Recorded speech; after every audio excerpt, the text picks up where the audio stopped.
Here's some of the key signs that your business is actually doing better than you realize. Now, after talking to over thousands of business owners over the last 2 decades in accounting, the same clear patterns keep coming up, and they may surprise you how simple they actually are to determine if you're doing better than you realize. Okay, so the first one is that you can actually pay yourself the same amount at the same frequency, and then you can slowly increase it. So it might be the same amount of drawings every month, or it might be the same PAYE salary each month, and you can slowly increase it. If you're able to do that, there's a high chance that you're doing better than a lot of Kiwi businesses all over the country. Now, it might seem really simple, but it means that you have to create a business that allows you to have the cash there to pay yourself to start with. So it means that you probably are collecting your debtors on time and having cash wash through your business in the appropriate cycles to allow you to pay yourself well. Now, the second one is also very simple, but it is that you can pay your bills on time.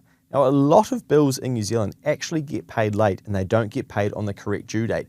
If you can do that, and even if you could pay them ahead of the due date, which you may not choose to do, but you could if you wanted to, it's a very, very large sign that your business is more successful than you realize and you are playing well above where other businesses are in New Zealand. We couldn't talk successful businesses without talking tax, and that's number 3. So you can actually put tax money aside. So again, just like point number 1 and point number 2, if you've got money working through the business and you're collecting it on time and you're turning your profit into cash, you should then be able to put your tax money aside. So we're talking previewing your GST period so far and moving that into a separate account and then paying the GST out of that account. We're talking moving your income tax into a separate account, so when your accountant gets in touch for provisional tax, then you've got that sitting there and you can pay for that out of that account. A lot of Kiwi businesses cannot do that.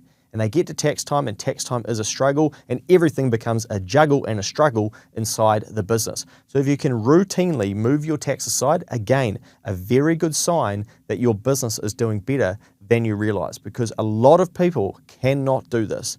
Now, the extra for experts there is that you know how to read your profit and loss, and your profit and loss is accurate for the business that you are running, and you understand that to a T. And then you are calculating the tax based on the profit for each month and ensuring that you're not just keeping up with provisional tax payments and what your tax was based on the year before, but you're putting tax aside based on the current financial year. That's extra for experts, but there's no reason that you can't learn that. It can be learned, and we now have the data for you to understand that. Okay, the fourth one is having a buffer of cash. This is really hard to do, and very, very few New Zealand SME businesses have a buffer of cash. We advise setting up what we call a shit hits the fan account. It's not so PC, but it sounds a lot more exciting than having an emergency fund in your business. Oh, how much should it be? How long should I be doing it for? Should I have it outside of the business? It doesn't matter. Build up a buffer of cash. Why? Well, cash is just a resource that you're going to need at some stage in your business.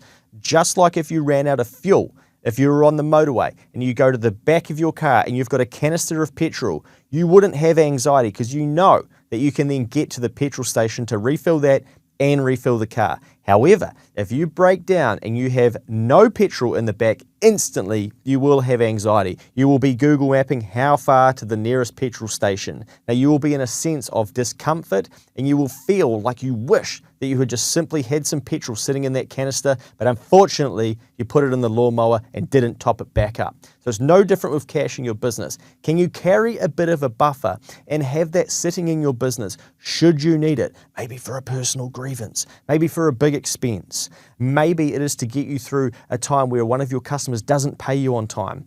Cash is a tool, it's a resource, and if you can build up a buffer of that, you'll be in probably the top 3% of businesses in New Zealand, because simply too few businesses have enough margin in their business to then even have a buffer to be able to move that aside and sit there and don't touch it. Now, I'm just going to point out that I made up that 3%, but it did sound about right, because honestly, we don't see many businesses that do have a buffer of cash in their business. It is very, very rare. Hopefully with the economy improving, that will change and that percentage will increase. And I think cash is going to become fashionable again, where people will value having cash set aside for when things get a little bit rocky. But speaking of 3%, if we go back to the top with people paying themselves a level of income every single month or fortnightly or weekly, now you may be surprised to know that roughly only 3% of income taxpayers in New Zealand earn over $180,000. And that's where our top tax bracket kicks in, from $180,000 plus. So if you're earning over $180,000, you're in the top 3% of income earners in the country.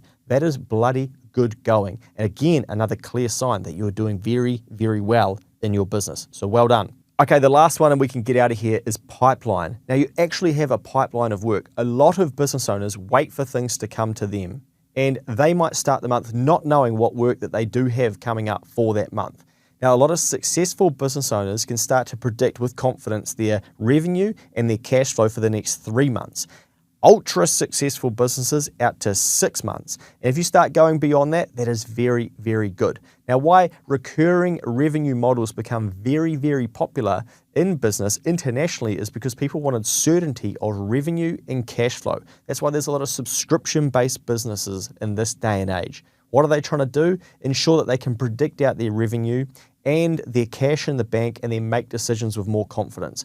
What slows down a lot of Kiwi people? We go back into the market every month and try and win more work, and have to do that. So if you can build up longer term clients, or clients that you're on a retainer with, that you'll do consistent work for, then it's a good way to steady your cash flow and your revenue and operate with more confidence. So have a think if you can build out your pipeline. Very few businesses can do a 6-month or even a 3-month pipeline, but if you can, again, another clear sign that you are doing better than most Kiwi businesses. Now, if you can't tick off any of those, don't worry. It could be that there's just something else that you need to sort out in your business. But don't worry, we've got plenty of content under the Next Advisory channel for you to tune in and listen to. Go and get stuck into it and come back and review this video in a year's time.